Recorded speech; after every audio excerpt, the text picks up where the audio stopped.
There we go. All right. Welcome to another edition of Interruptions. We have a treat for everyone today. We have actor Dennis White. You might have seen him in Carl Weber's Family Business. You might have also seen him in the movie Notorious. Brilliant actor, wonderful guy. I appreciate you blessing us with your presence today. How you doing? Great, man. Thank you so much for having me. Good, good.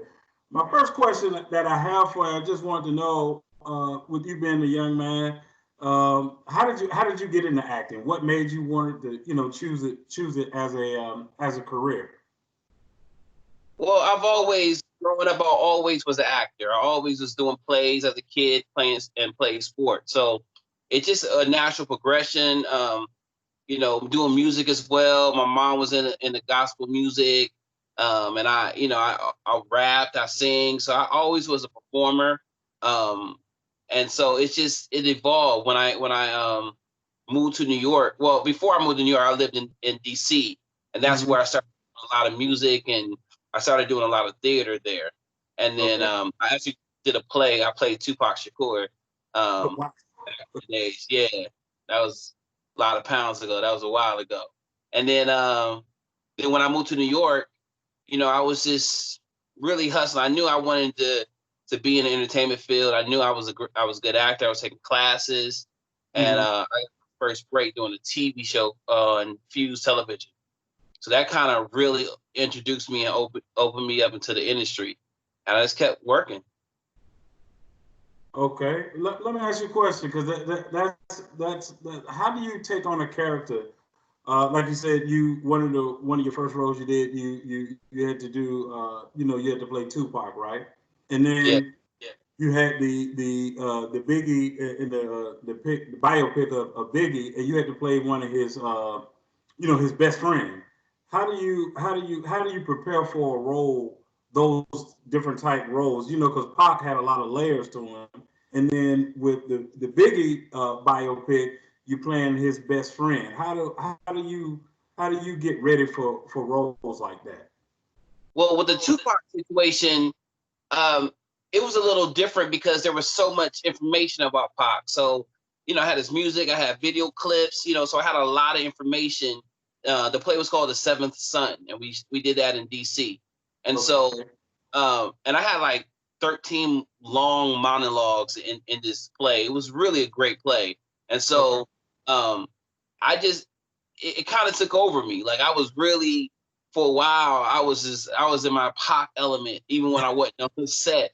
It was so because he's so enigmatic and so Right. powerful that it kind of took over. So I did a lot of studying of him. Um, D Rock and Notorious was a different situation because he wasn't publicized. Not a lot of people knew about D Rock. I didn't know about D Rock. I didn't So either. and at the time he was incarcerated when we were filming. So Okay. I had some transcripts, little C's, really was with me every day, just schooling me on him. And most people don't know D Rock was like well, he's still alive, but he was an urban legend in New York. You know, Okay. go places and I would have like bouncers and big dudes coming to me and just tell me stories, crazy stories that D Rock used to do. Okay. So um, that was interesting. So I had a homeboy that was in prison that I went to go visit him and Mm. kind of was kicking it with him to kind of get a little essence of what it's like to be incarcerated and come home and everything. Okay. Okay. We had interviewed Bill Dukes, and he had talked about acting. So I wanted to get your thoughts about this. He had said, when you're an actor, it's not so much knowing the lines. Once you got your lines down in the scene, he said it's being Yeah. the just being. He said it's kind of like falling backwards in Mm. in the darkness. Can you describe, far as your take, what it is for people who want to get into acting or aspiring to be an actor or who are struggling actors, right? What is it about being an actor? What is it that makes you an actor when you're taking on a role? Well, first of all, let me address the whole Bill Duke situation. Uh Bill huh. Duke is an amazing, incredible person. That's my OG. That's one of my OGs in the game. I did a TV series called the Miracles Boys that Spike Lee produced. It was a teen drama, and he was one of the directors. And so I got the chance to work with Bill Duke, and we've been friends ever since. So shout out to Bill Duke. I mean, I'm a big fan. He's one of my mentors. So when it comes to acting, for me, I agree with him. You know, you focus on learning the lines. Then once you have that, you learn the character. So it's not about. I say this: when you're doing theater, you're presenting the story to the audience. Okay. When you're doing television, you're leading the audience to the story. When you're in film, you're experiencing the story with the audience. So you're actually, it's not, you don't know where it's going to go. You're just saying this, everything that comes out of your mouth as an actor is the first time your character is ever saying it in his life. So you have to be honest. You have to have not any preconceived notions, and you have to understand what does the character want. And every scene, every actor, every character wants something, and you have to find what that one is, and you have to satisfy it. Okay, that's yeah. I can tell you're a disciple of Bill Dukes. Man, I'll say, incredible, insight. Man, yeah, earlier this year, I sat down with him, Robert Townsend, and they was just pouring into me and just, schooling me, Todd Bridges. It was just a bunch of them there, and, soaking it up. I'm just quiet, taking notes. Sure. Great guys, great mentors, great pioneers. I like that. I like that. What you said. How do you? Because the reason we named this show Interruption is because whatever the topic is, as far as like we're talking with you, film and acting, we try to break up what people think something is and to interrupt that thought process and say, okay, this is the reality of what this is. So that's why I'm asking you the questions. So when you're on a scene, right, and like with like the Notorious biped, I thought your character D-Rock, when you came home and you were that scene. How do you give something to that scene? As far as the energy, what it needs when you were relaying to the Biggie that he needs to, be there for his daughter. You guys were just trying to figure it out. Neither one of you had your parent, and because that was like an intense scene. You can grab that emotions that you gave that character. How do you, especially like you said, somebody who they were locked up. You didn't know, kind of wasn't like the Pac situation. How do you give that energy? How do you give the what that scene needs? Well, I feel as an actor, and I say this to my students and when I speak different places, that we're a conduit and we're a bridge between the script and the audience, the script director and the audience. If that story and that concept gets lost with us, we fail. So the story was so strong, and it was a message that Black men needed to know. So, it was funny. Like, I'm not a method actor at times. I use some of the techniques, but that day I did not want to have any conversation with Jamal Willard, who played Biggie. I didn't want to have any conversation with him. I didn't speak to him. I stayed away from him because I wanted the freshness of me seeing him in that scene. So it was a very powerful scene, especially with Richard Pryor playing on the TV. And it was a message, and I had to convey it. And I think of what like the Bill Dukes and Damon Wilson and the older actors and professionals that pour into me, what they would say to me and how they deliver it to me. And so I relay that. That was a great scene, man. You did that well. How is it going from that to now? When you're doing TV, Carl Weber's Family Business, man. That's my show, man. Me and my wife love that show.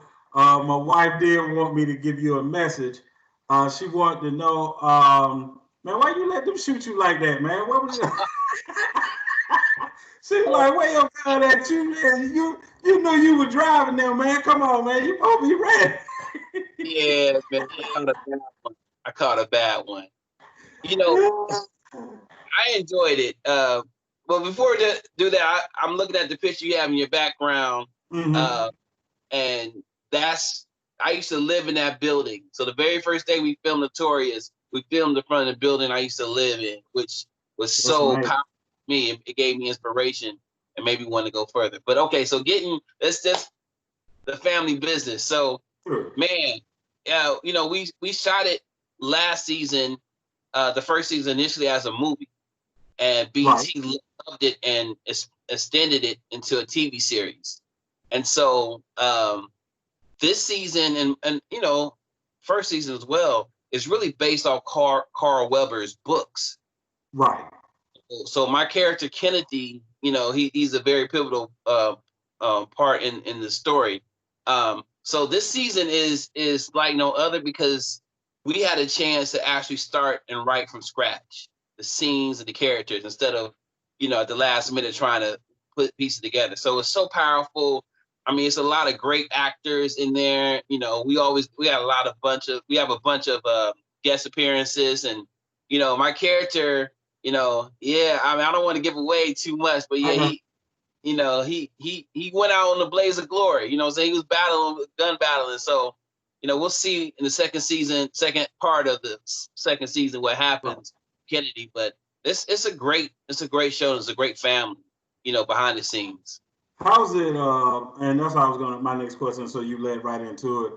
How fun is it working with a cast of I would say diverse actors? Because you have some young, fresh actors like yourself. Even though you've been around, but you have on the set you have some fresh actors that the public hasn't seen. Then you have like Mr. Duncan himself. Yes, He I remember watching him and from the early Dolomite movies. I always look, man, how old is he? You know, looking great. Mrs. Duncan to the brothers and even Tammy Roma. I mean, you guys have a great mixture, man, of characters, man. How is it working with a lot of different diversity? you know what? One thing I like about this set is I've worked with some really big actors before, Mm-hmm. and this set there are no equals on set. Everybody, everybody is humble. Everybody is working together to get things right. Um, you know, Ernie Hudson is his show. He's the lead, but Right. he doesn't walk around like no prima donna. He's cool. Everybody is working to get together, and I really appreciate it. Shout out to the whole team, Tridestin Films. They really have a family atmosphere, and that's what makes the show so realistic. And while we enjoy being there, like it's fun when we're not filming. We watch each other's scenes. Wow. Yeah, that's great. It looks. I can tell that from how the characters, interact with one another. It's a great. It's a great show, man. I love it. I love the work that you're doing. My next question for you is, and I asked Bill this, so I want to get your thoughts and perspective. What is the most misconception of being in the film industry? You think for people who want to get in, and but they don't know anything, and by you um, being in this industry and growing and doing your thing, what is the most misconception you think it is about being an actor or being in the entertainment field? That there's a big break. Okay. There's such thing as a big break Mm. because you still have to. It's a continuous thing. So you can have a great platform, Mm-hmm. still have to continue that. So we have the, we hear about one hit wonders and everything, and come and go, and that happens in the entertainment field. So I get a lot of people like, I'm waiting for my big break, but it doesn't work like that. You got to work towards it, and you got to continue it, because this industry is about what have you done for me lately. Gotcha. They don't care. It's funny. I'll be somewhere on a red carpet for a movie I just did. Movie ain't even theaters yet. We're in the red carpet, and they're asking me, "So what's next?" I'm like, "This is next."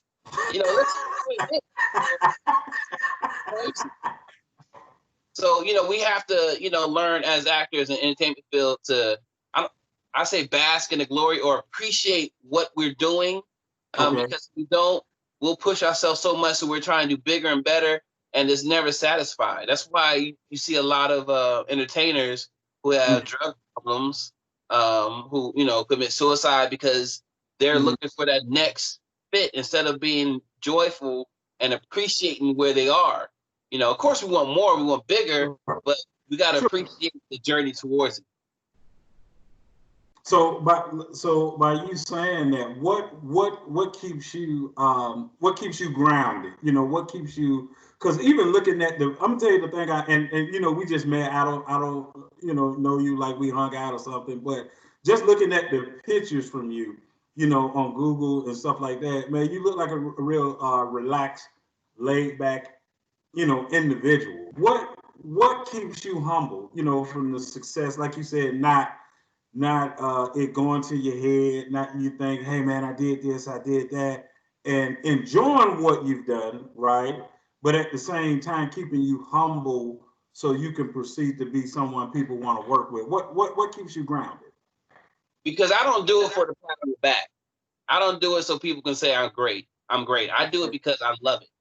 So that's one of the main things. Second of all, I've been up and I've been down. Gotcha. So I know the peaks and valleys. And then I have a strong support system. My parents ain't gonna let me, have the big head. And my homies definitely ain't gonna let me have that. You know what I'm saying? I'm the same D White. So it ain't, they're not my groupies, they're my boys. And they tell me when things are good and tell me when things are bad. So having people around you that love you for who you are and not what you do is so very important. Because once you start getting into the limelight, you're going to get people to come in and want to latch on. But I respect someone's soul better than I respect their outer appearance and what they say. I appreciate you saying that. That's real big to hear someone say that, because of the fact that, I always say you need two groups of people in your life: the people that love you and the people that don't like you. Because the people that don't like you, they'll let you know you're not as beautiful as you think you are. And then the people that love you will let you know you're not as bad as people say you are. So you stay grounded in the middle. So I'm glad to hear you, to articulate. My next question. Go ahead. Hell with me was that Pac, when he was like coming up, he would just pop up at parties. He would just be at house parties. Biggest rapper in the world, he just pop up, be chilling. He still was a man of the people. You know what I'm saying? And I don't think that has anything to do with him passing away, but he was a man of the people. And I want to be able to still people I rock. I want to be able to go to my college for my homecoming and still kick it, people I went to college with, my room. I want that, that camaraderie and that respect. And I appreciate where I came from. I didn't have no, I had a lot of stuff going on in my life. Everybody does, but I appreciate the journey to that got me where I'm at. That's big, man. It was funny you mentioned Pac, because that's myself and my daughter. And my daughter is 21. And if you ask her who's the greatest rapper of all time, she's gonna give you Tupac Shakur. Okay. And think about it, that was before she was even born.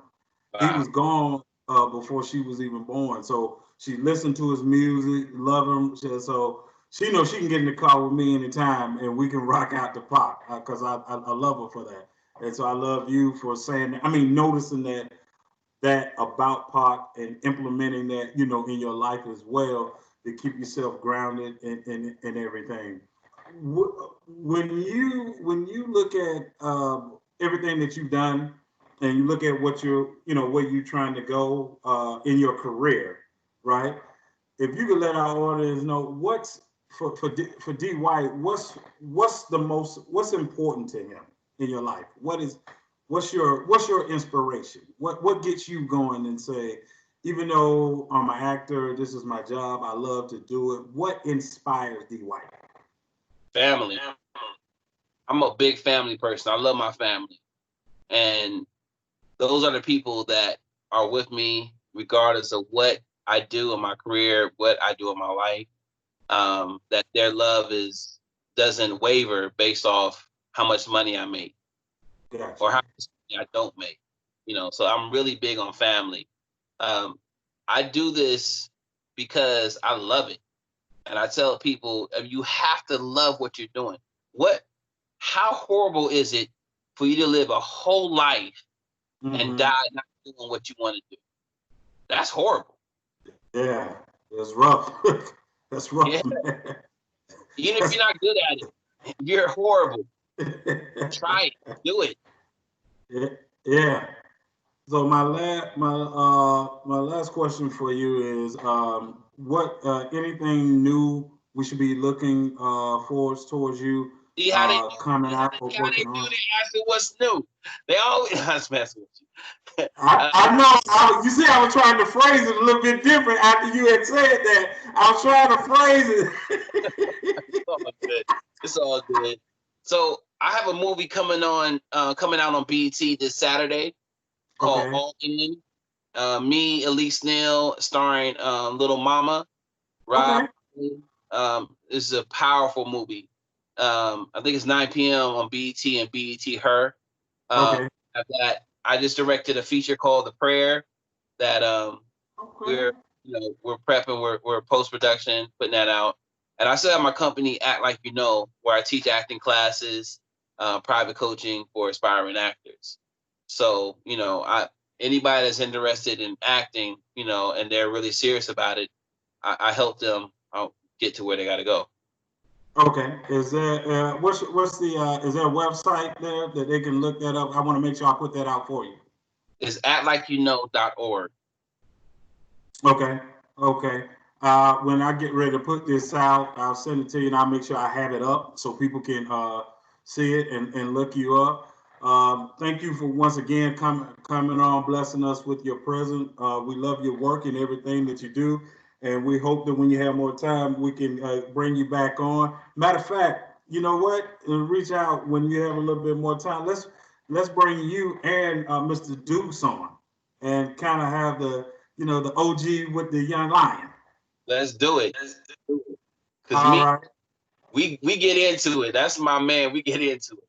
Okay. Well, I'll work on that, and I'll try to correlate it with both of you guys' schedule, and we'll set something up in the future. So once again, thank you for blessing interruptions. Thank you for coming on. Stay blessed and stay safe out there.